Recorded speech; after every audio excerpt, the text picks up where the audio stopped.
Bueno, muy buenos días a todas y a todos. Gracias muy cordiales a las instituciones convocantes para que han pedido mi colaboración en este muy importante seminario.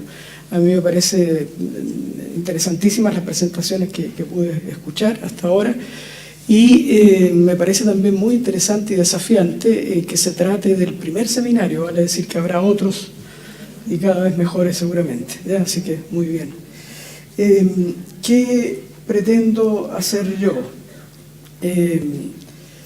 Pretendo hablar sobre los elementos claves, el mandato que es la solicitud que me hicieron, y para eso desplegaré una serie de contenidos, espero que no sean más de 20 minutos, sobre el contexto del trabajo. El trabajo viene experimentando una gran cantidad de transformaciones, más o menos de los años 70 del siglo pasado, que son muy relevantes y que permiten contextualizar qué ocurre también con el trabajo en la educación de párvulos. Cuáles son esas tendencias de cambio, y también en esta primera parte voy a hablar sobre las funciones psicosociales y los sentidos del trabajo, porque si vamos a hablar de salud mental en el trabajo tenemos que referirnos a cuáles son esos sentidos que se vulneran de alguna manera cuando las personas se enferman en y por el trabajo.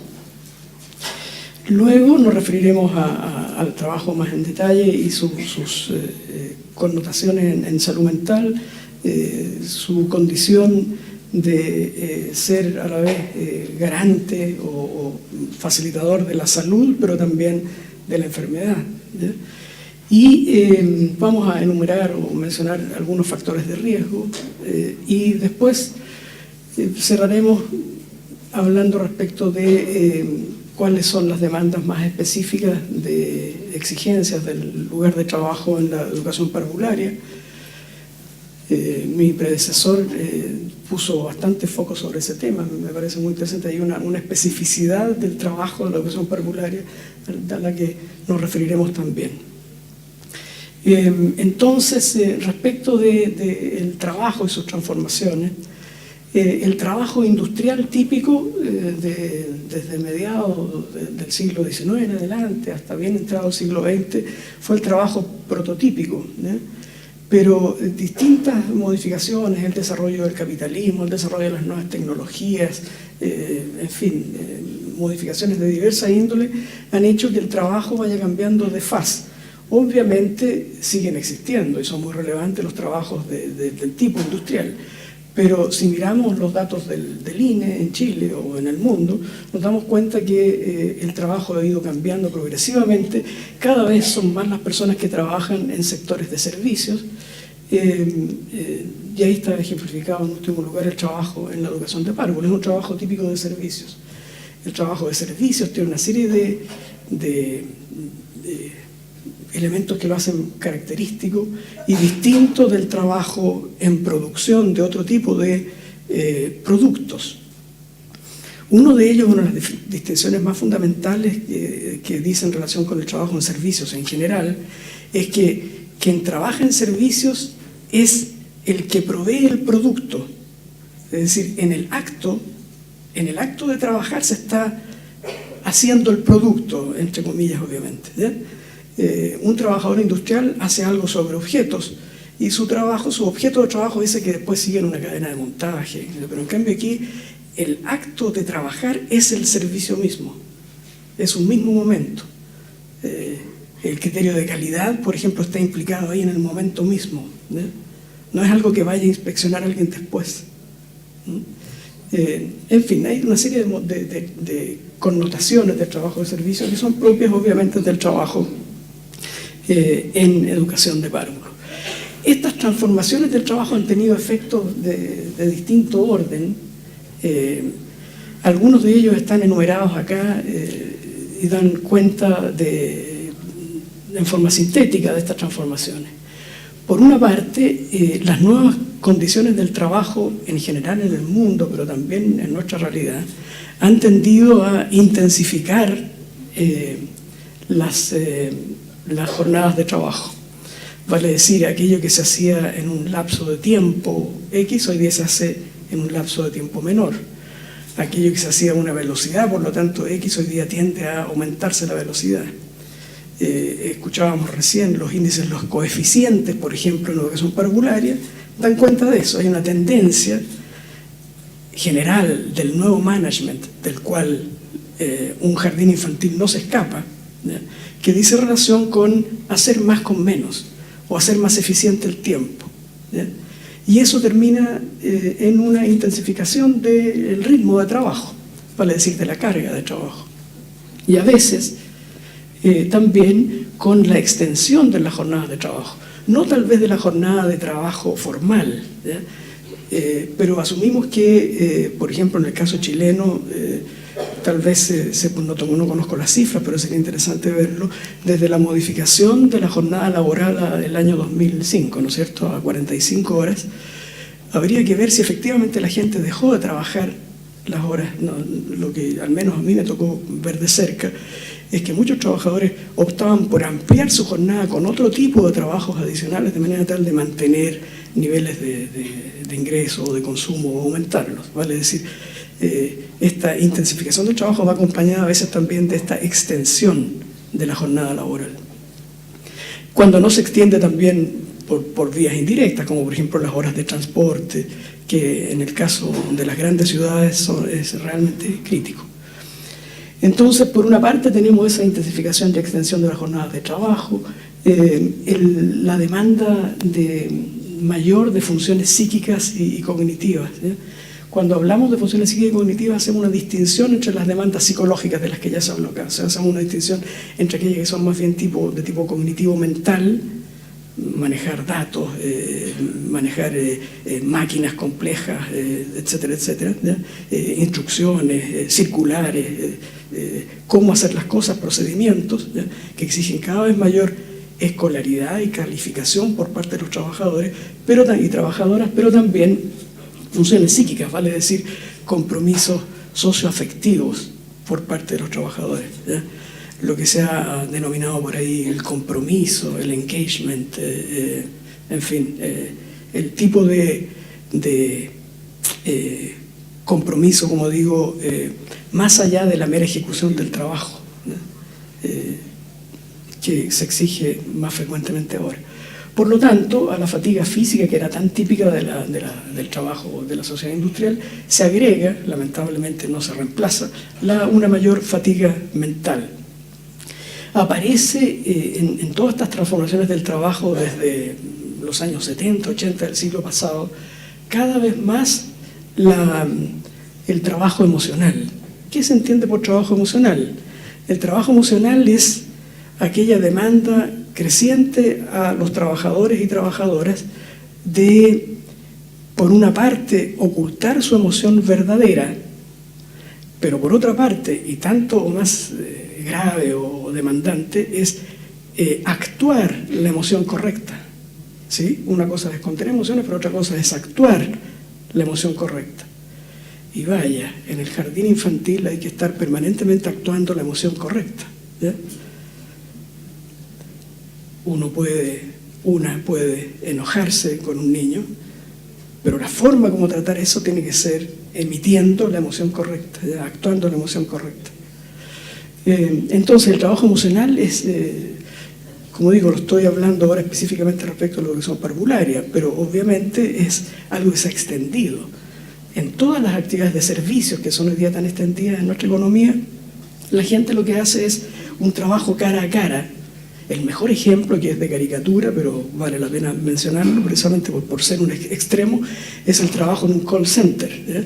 Ustedes, cuando llaman a un call center, lo que hacen es poner en marcha unos enormes esfuerzos de quien los atiende por hacer trabajo emocional. Es decir, esa persona que está detrás de la línea, lo que hace es manejar de la mejor manera que puede, según dicen sus instrucciones, todo el entrenamiento que ha recibido, para manejar la queja, y a veces la franca ira de nosotros que estamos alegando, ¿ya?, de manera tal de manejar la emoción y llevar la conversación por el cauce necesario, ¿ya? Eso es el trabajo emocional. Por otra parte, transformaciones societales de diversos índoles, los informes del Programa de Naciones Unidas para el Desarrollo, los informes del desarrollo humano en Chile, nos hablan de esta creciente individualización de nuestra sociedad, vale decir, de esa pérdida del tejido de relaciones afectivo, societal, social, que permite compartir destinos, compartir opiniones. Todo aquello está relativamente debilitado en nuestro entorno. Entonces, es también algo a mencionar como algunos de estos efectos de las grandes transformaciones en el mundo del trabajo. Y dos conceptos que están en boca de todos actualmente, pero que son relativamente nuevos. En la sociedad industrial, vamos a hacer esa distinción, las personas obtenían, lo digo también en forma muy extrema, solo para usar el ejemplo, obtenían calificaciones y esas calificaciones les permitían hacer carrera. Hoy día esas calificaciones sirven, por cierto que sí, pero no es eso lo que permite hacer carrera. Lo que permite hacer carrera es el grado en que yo mantengo mis calificaciones actualizadas, vale decir, en que me mantengo empleable, en que soy capaz de desarrollar una trayectoria de carrera, de hacer esfuerzos por mantenerme actualizado, vigente y deseable por el mercado. Y un término que complementa esto es el término de competencias. Hace años atrás nos hablaba de competencias. Cuando yo hacía selección de personal hace varias décadas atrás, no medíamos competencias. Hoy día se mide competencias. Es decir, no importa tanto el cartón que usted me muestre, lo que me importa es ver qué es lo que usted efectivamente sabe hacer y cómo lo hace.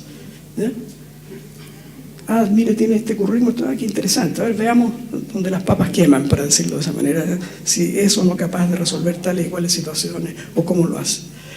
Estos dos términos son relevantes de mencionar acá porque de alguna manera caracterizan el escenario laboral de hoy día.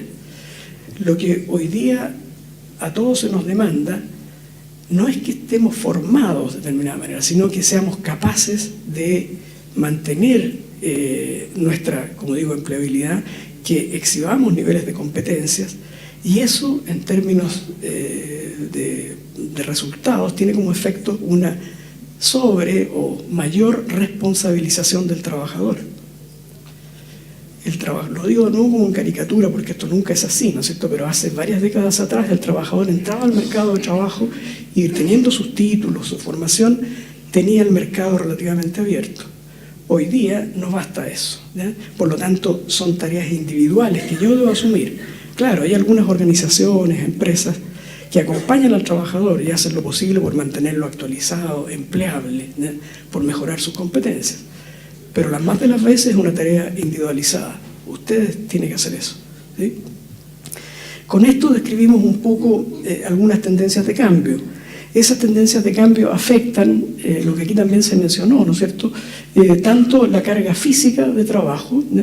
El esfuerzo físico, muscular, que pone en juego la musculatura, el aparato musculoesquelético y eventualmente los riesgos para él, ¿no? Por otra parte, la carga mental, ¿no? Requerimientos laborales de tipo cognitivo, pensamiento, tomar decisiones, etcétera, etcétera, pero también la carga psíquica respecto a la cual vamos a poner más énfasis nosotros, ¿no? La carga psíquica son los aspectos psicosociales, afectivos, relacionales de las demandas del puesto de trabajo y que tienen que ver con el contenido del trabajo, ¿no? Y con las condiciones generales del empleo.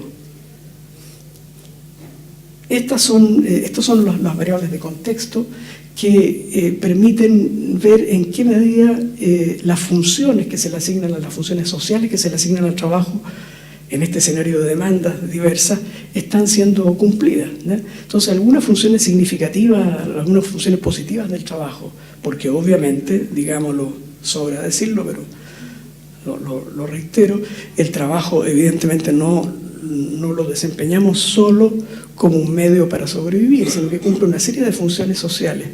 Y son esas las que se ven afectadas por estas transformaciones. La función integrativa o significativa, vale decir, de darle un sentido a mi vida.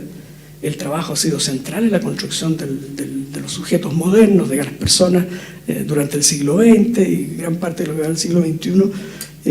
Podemos pensar que el trabajo sigue siendo central en la construcción de las personas, de la identidad personal. la función de proporcionar estatus y prestigio social, la de identidad personal a la que me refería recién, es decir, las personas se identifican con lo que hacen. Yo soy educadora, yo soy soldador, yo soy... Si bien mucha literatura y estas transformaciones hacen pensar que esa centralidad del trabajo tiende a debilitarse y que las personas, los más jóvenes, los millennials, para hablar también del estereotipo, buscan identidades en otras esferas y no en la esfera laboral, cuestión que sería interesante hacerle seguimiento hasta dónde es así, con todo el trabajo mantiene esta centralidad en la construcción de la identidad de las personas. Cumple una función económica, provee oportunidades para interacción y contactos sociales, estructura el tiempo. Uno de los grandes problemas del desempleo, aparte de todas las otras, es esta falta de estructura del tiempo. Las personas no saben cómo estructurar su día cuando pierden el empleo, cuando dejan de trabajar. Y también la función de oportunidades para desarrollar habilidades y destrezas. Las personas, esto es muy interesante, la uno con la última función de proporcionar poder y control. Las personas cuando trabajamos, cuando nos hacemos cargo de un área de nuestra competencia que se nos ha asignado. Y eso es muy interesante, las personas asumen el poder y el control sobre eso. Por eso es que ninguno de nosotros se siente muy cómodo cuando se le invade su ámbito de responsabilidad. O sea, hay que buscar acuerdos, ¿no es cierto? Pero esto lo hago yo. Y eso tiene una función positiva, ¿no es cierto? Porque permite desarrollar capacidades, habilidades y la capacidad de ejercer control, poder y relacionarse socialmente bajo ese ámbito de funciones delimitadas. Dicho en síntesis, podríamos decir que el trabajo provee dos tipos de funciones, o podemos decirlo también de otra manera, frente al trabajo cada uno de nosotros encuentra significaciones que son de naturaleza instrumental y de naturaleza expresiva. Yo trabajo para obtener recursos para vivir, ¿ya? Eso es instrumental. Si nos vamos a la calle con un micrófono y preguntamos a usted por qué trabaja, seguramente la gran cantidad de personas nos dirán trabajo para, obvio, porque me lo pregunta, trabajo para sostener a mi familia. Claro, eso es una necesidad, pero también las personas trabajan para y pueden darle significado a su trabajo desde el punto de vista expresivo, es decir, yo me desarrollo en mi trabajo. Desarrollo competencias, habilidades, vínculos, me expreso emocionalmente, crezco como persona, me autorrealizo. Entonces estas dos funciones van de la mano y si hiciéramos una encuesta cada uno de nosotros aquí en la sala, veríamos que nos encontramos, espero, en la línea media, o sea que de repente el trabajo lo significamos como instrumental y cuando lo significamos como instrumental ponemos el peso en lo negativo. ¿Hasta cuándo trabajo? El trabajo es carga, es peso.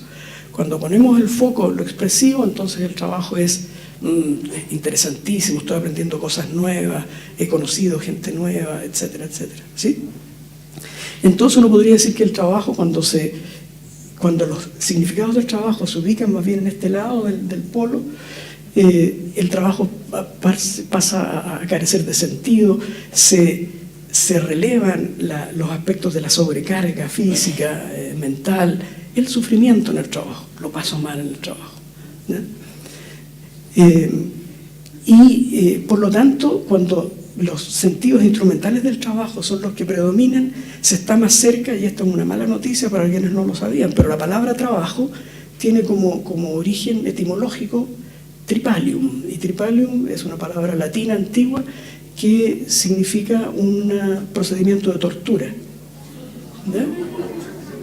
Entonces, no es azaroso que uno con el trabajo a veces lo asocie a tortura, porque es tripaliare, no traje una lámina aquí, pero tripaliare es poner a una persona en 3 palos, ¿ya? Y someterla a tortura. ¿Ya? Es un instrumento de tortura de la alta edad media, de la baja edad media, ¿sí? Que hay algunos documentos, pero lo interesante es que todas las lenguas de origen latino, todas las lenguas romances, utilizan esta palabra para trabajar, travagliare, travail en francés, bien pronunciado, etcétera. O sea, trabajar en todas las lenguas latinas tiene este origen etimológico. Pero si nos vamos al otro extremo, entonces el trabajo puede ser una experiencia positiva, es una oportunidad para el despliegue de potencialidades, de nuevas experiencias, de crecimiento personal, de autorrealización, ¿no? Y ahí el concepto, para hacer esta oposición así en extremos, el concepto que mejor lo ilustra tal vez el concepto del fluir. La psicología positiva en los últimos decenios ha desarrollado este concepto del flujo, ¿ya? Se está en estado de flujo cuando el tiempo pasa volando, cuando sentimos que nuestra vocación, nuestros intereses, nuestra motivación se despliegan fluidamente, de manera tal que yo completo tareas, completo actividades con gozo, ¿no? No me di ni cuenta cómo pasaba el tiempo, ¿sí? Entre estos dos extremos, como decía recién, me da la impresión, y sería bueno que todos nosotros estuviéramos más cerca del expresivo, obviamente, pero no cabe duda que hay momentos en que estamos al otro lado, digamos, y oscilamos en esto, ¿ya? Por ejemplo, cuando las presiones de tiempo son muy grandes, nosotros tendemos a pensar que el trabajo carece de sentido, ¿no? En estos dos polos se mueven entonces las significaciones del trabajo, y esto nos permite empezar a hacer asociaciones respecto del trabajo y la salud, ¿no? El trabajo entonces puede tener efectos positivos, o sea, el trabajo como fuente de salud que permite bienestar, que desarrolla sentimientos de identidad, de pertenencia a la sociedad, en definitiva, de autorrealización, ¿no? Pero también el trabajo, que son los efectos salutogénicos, ¿no? O sea, que proveen salud, ¿no? Pero también el trabajo puede generar efectos patogénicos cuando puede dañar a la salud, genera malestar según las condiciones sociales y materiales en que se realiza, ¿no?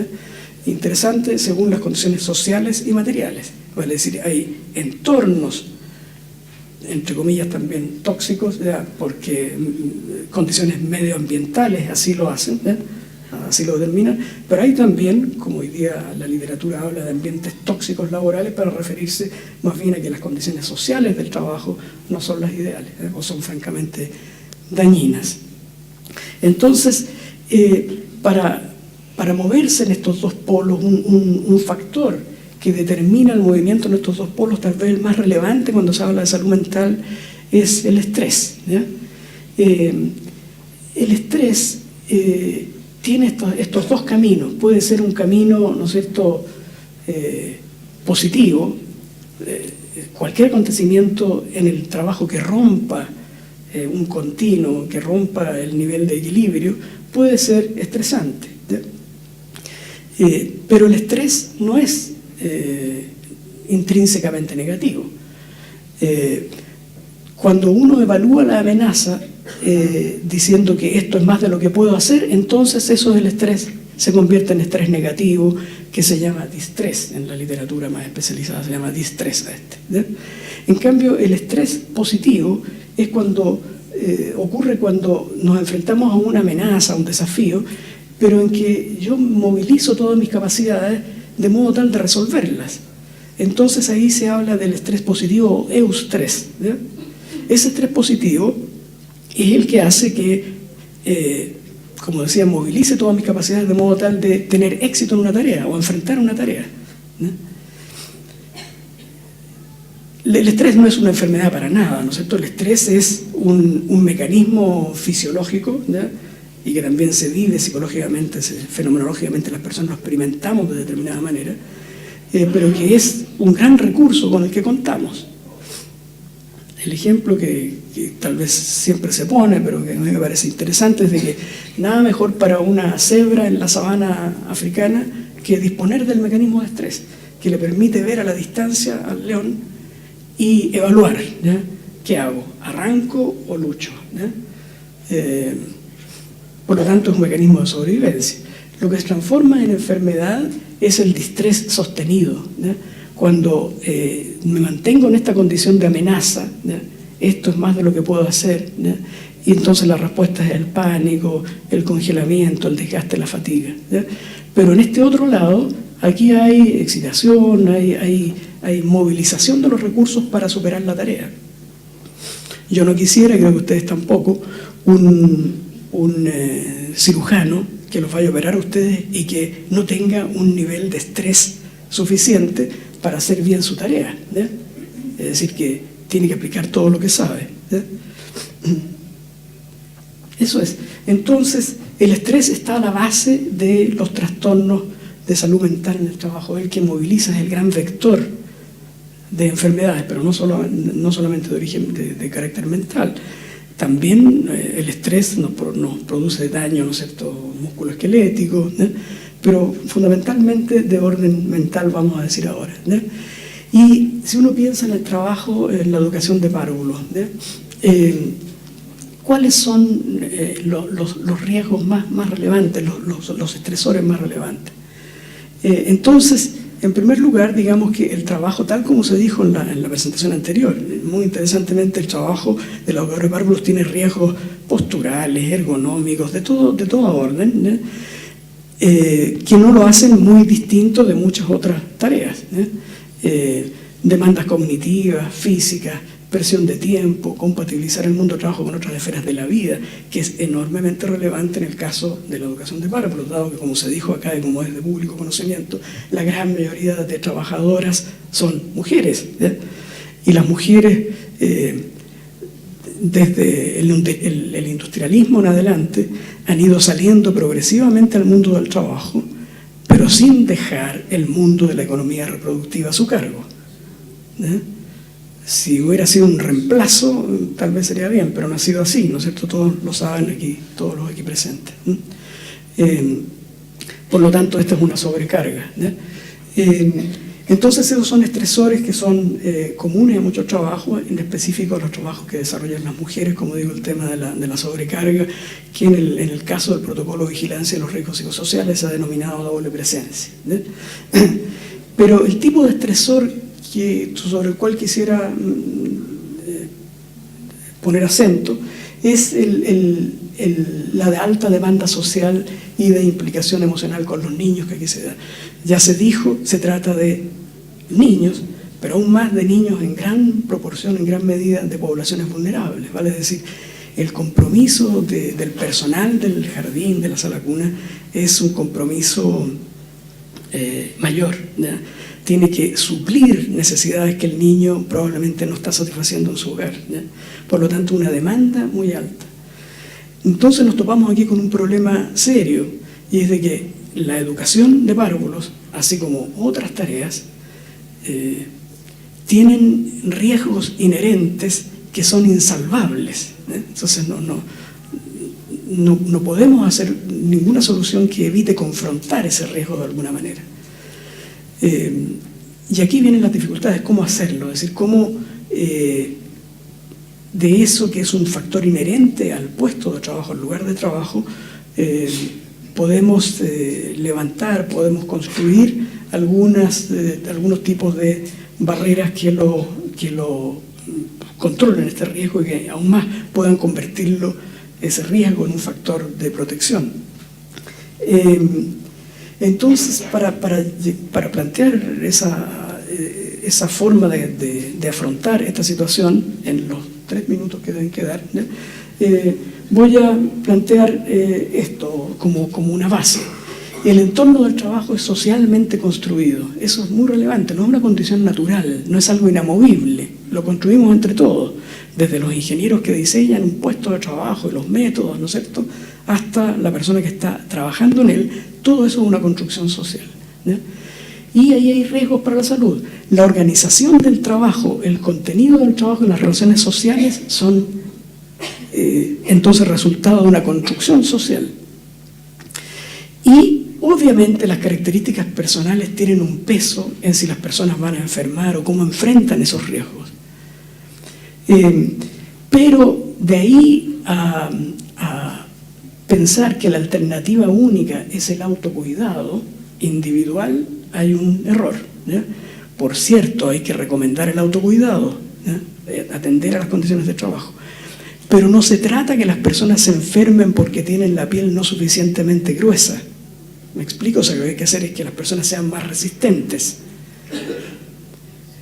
Lo que hay que hacer es atender a las condiciones de trabajo.